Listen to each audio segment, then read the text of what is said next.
anak-anakku, dalam pertemuan ini kelanjutan dari pelajaran IPS tentang kemarin tentang keuangan, kemudian badan yang mengelola uang. Sebelum kita mulai, marilah kita berdoa menurut agama dan keyakinan kita masing-masing. Berdoa dimulai. Selesai. Anak-anakku sekalian, dalam pertemuan berikut ini, yaitu pembahasan tentang perdagangan internasional dari kelanjutan tentang kemarin, yaitu uang, pengertian uang, kemudian badan pengelola uang. Nah, sekarang kita masuk ke materi perdagangan internasional. Perdagangan itu apa? Perdagangan itu adalah jual beli. Perdagangan itu disebut dengan jual beli. Nah, di sini kita mempelajari tentang perdagangan internasional. Perdagangan internasional adalah suatu kegiatan jual beli barang dan jasa yang dilakukan antar negara. Saya ulangi, perdagangan internasional adalah kegiatan jual beli barang atau jasa yang dilakukan oleh antar negara. Negara satu dengan negara yang lain itu disebut dengan perdagangan internasional. Misalnya Indonesia dengan Malaysia, misalnya Indonesia dengan Vietnam, misalnya Indonesia dengan Filipina, misalnya Indonesia dengan Amerika Serikat, Indonesia dengan negara-negara lain, itu disebut dengan perdagangan internasional. Nah, perdagangan internasional itu, di dalam perdagangan internasional itu ada 3 faktor. Yang pertama adalah import, yang kedua importir, dan yang ketiga adalah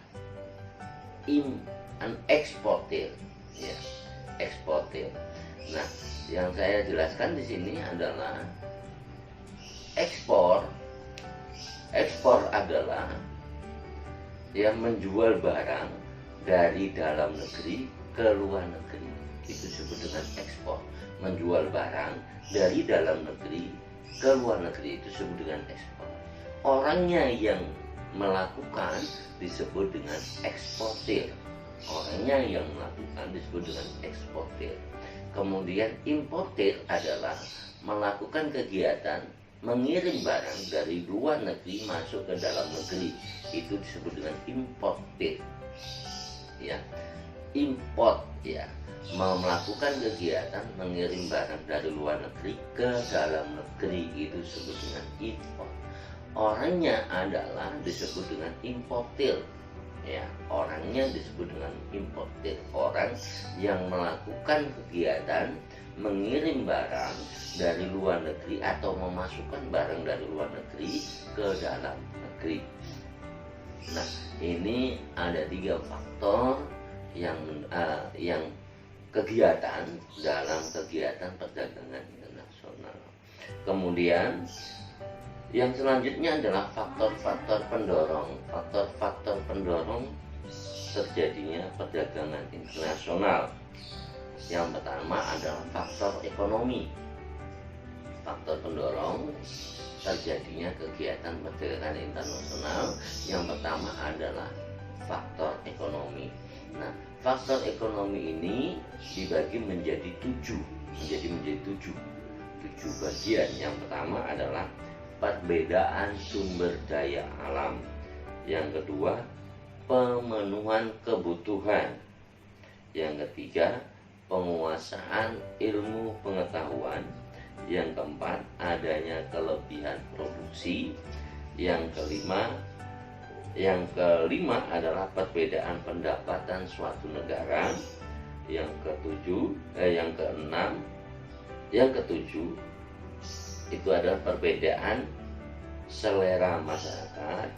Yang 8, perbedaan transportasi antar negara. Nah, akan saya jelaskan satu persatu dari faktor ekonomi. Yang pertama, perbedaan sumber daya alam. Jadi Di suatu negara sumber daya alamnya itu berbeda-beda antara satu negara dengan negara lain. Indonesia dikenal dengan negara agraris, akan menghasilkan pertanian, hasil-hasil pertanian yang melimpah. Maka misalnya negara Amerika misalnya, atau negara Arab Saudi sana, negara Timur Tengah, negara-negara di Timur Tengah itu, negara-negara Arab sana itu hasil pertaniannya tidak seperti Indonesia. Nah, ini perbedaan sumber daya alam.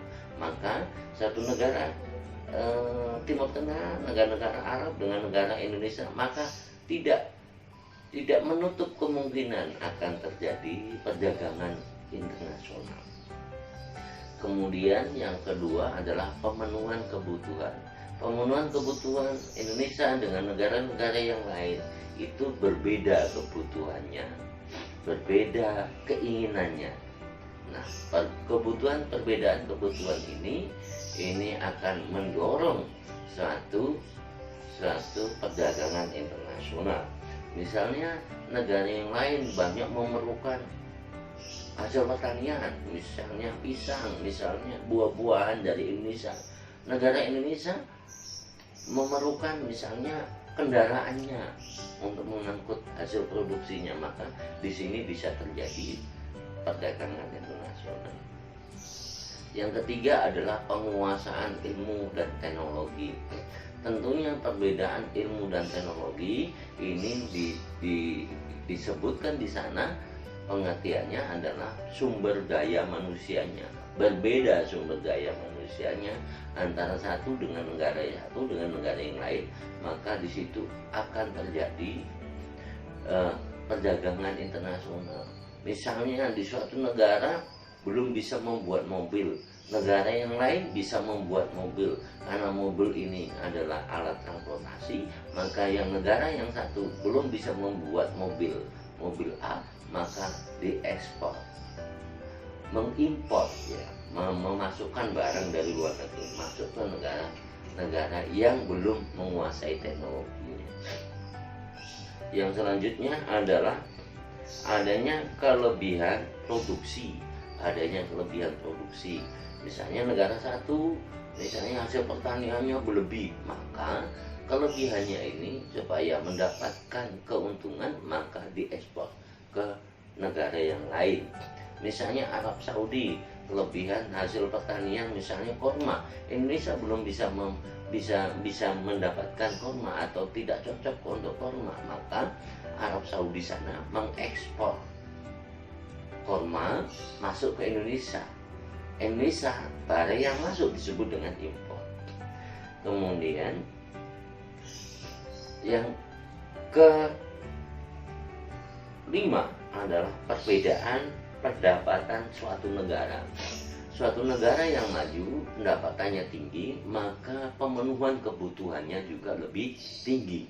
Maka ini akan terjadinya perdagangan internasional. Yang keenam, perbedaan selera masyarakat. Misalnya negara Indonesia itu hanya bisa memproduksi mobil yang jenis-jenis Indonesia. Kemudian karena orang Indonesia seleranya adalah ingin mendapatkan mobil-mobil dari luar negeri, maka Indonesia mengimpor, mendatangkan mobil-mobil dari Jerman, VW, mobil-mobil dari negara-negara yang lain.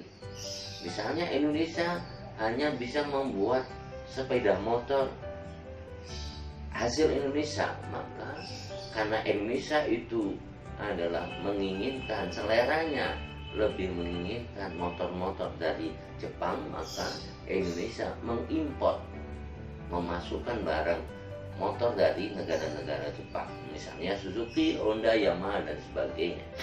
Ini perbedaan selera. 9 adalah perbedaan transportasi antar negara. Satu negara dengan negara yang lain, transportasi ini berpengaruh sangat penting. Misalnya satu negara ke negara yang lain, kalau transportasinya bisa ditempuh dengan darat, bisa ditempuh dengan laut, dan itu aman, maka ini faktor penting bisa terjadinya perdagangan internasional. Kemudian faktor non politik. Faktor non politik itu dibagi menjadi dua, yaitu faktor politik dan faktor sosial budaya. Faktor politik, perdagangan internasional bisa terjadi apabila dia ada yang namanya hubungan diplomatik. Suatu negara dengan negara yang lain bisa terjadi perdagangan internasional kalau terjadi hubungan diplomatik. Apa hubungan diplomatik itu? Adalah perjanjian antara suatu negara dengan negara yang lain yang terikat dan saling menguntungkan. Nah, ini perjanjian antara suatu negara dengan negara yang lain yang terikat dalam suatu undang-undang dan saling menguntungkan. Itu adalah yang disebut dengan hubungan diplomatik. Yang kedua adalah faktor sosial budaya. Faktor non politik ini yang kedua adalah faktor sosial budaya. Faktor sosial budaya itu apabila suatu negara dengan negara yang lain memiliki budaya yang sama, maka memungkinkan terjadinya hubungan atau terjadinya perdagangan internasional. Misalnya negara Indonesia mayoritas Muslim dengan negara-negara di Timur Tengah sana, maka ini terjadi yang hubungan, memungkinkan terjadi hubungan perdagangan internasional. Atau negara-negara non-Muslim dengan non-Muslim sama saja. Maka budaya ini memungkinkan terjadi hubungan perdagangan internasional. Atau misalnya sama satu rumpun Melayu, Indonesia, Malaysia, Indonesia atau sama-sama se-Asia Tenggara, maka itu akan memungkinkan terjadinya hubungan perdagangan internasional. Nah, pemanfaatkan perdagangan internasional memiliki manfaat. Perdagangan internasional memiliki manfaat antara lain: satu, memperoleh produk yang tidak dapat kita produksi sendiri. Kita memperoleh produk atau memperoleh barang yang kita tidak dapat memproduksi sendiri. Kedua, terjadinya perdagangan ini memperoleh keuntungan. Yang ketiga, memperluas pasar. Jadi hasil negara itu apabila berlebih, maka dia memperoleh pasar untuk bisa menjual hasilnya. 4, memperoleh devisa. Devisa ini adalah keuntungan atau uang. 5, yang kelima adalah manfaatnya adalah dapat transfer teknologi. Transfer teknologi ini artinya peralihan, dapat ilmu pengetahuan, teknologi. Kita tidak bisa membuat barang A, akhirnya dengan perdagangan nasional akhirnya kita bisa membuat barang A. Nah, ini materi pada kesempatan ini, yaitu perdagangan internasional. Mudah-mudahan anak-anakku semua dapat mengerti ya. Kalau lebih jelasnya silahkan buka buku paket halaman 82. Buku paket IPS halaman 82. Sebelum kita akhiri, saya akan memberikan soal-soal kepada anak-anakku semua. Yang pertama, perhatikan baik-baik, catat baik-baik, nanti cari di materi buku paket IPS halaman 82. Materinya lengkap di sana. Yang pertama, soal latihannya, sebutkan pengertian perdagangan internasional. Saya ulangi, sebutkan pengertian perdagangan internasional. Yang kedua, jelaskan menurut pendapatmu faktor pendorong terjadinya perdagangan internasional satu persatu. Jelaskan pendapatmu faktor pendorong terjadinya perdagangan internasional satu persatu. A, perbedaan sumber daya alam, ini dijelaskan menurut pendapatmu. B, pemenuhan kebutuhan, dijelaskan menurut pendapatmu. 3, penguasaan ilmu pengetahuan, jelaskan menurut pendapatmu. 4. Adanya kelebihan produksi, silahkan dijelaskan. 5. Perbedaan pendapatan. 6. Perbedaan selera. 7.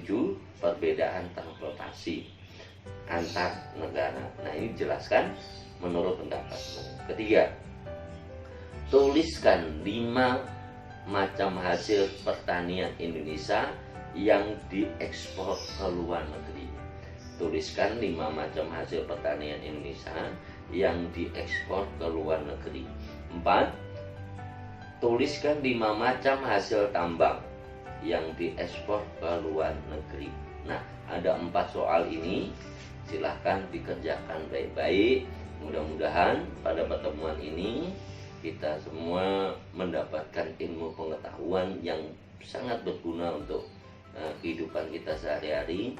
Dan dalam Bapak berdoa, sebelum Bapak akhiri, Bapak berdoa mudah-mudahan anak-anakku semua sehat, dijauhkan dari penyakit, dan jaga kesehatannya. Demikian yang dapat saya sampaikan. Kurang lebihnya mohon maaf dalam penyampaian Bapak kalau ada kekurangan. Wabillahi taufiq wal hidayah. Wassalamualaikum warahmatullahi wabarakatuh. Selamat pagi.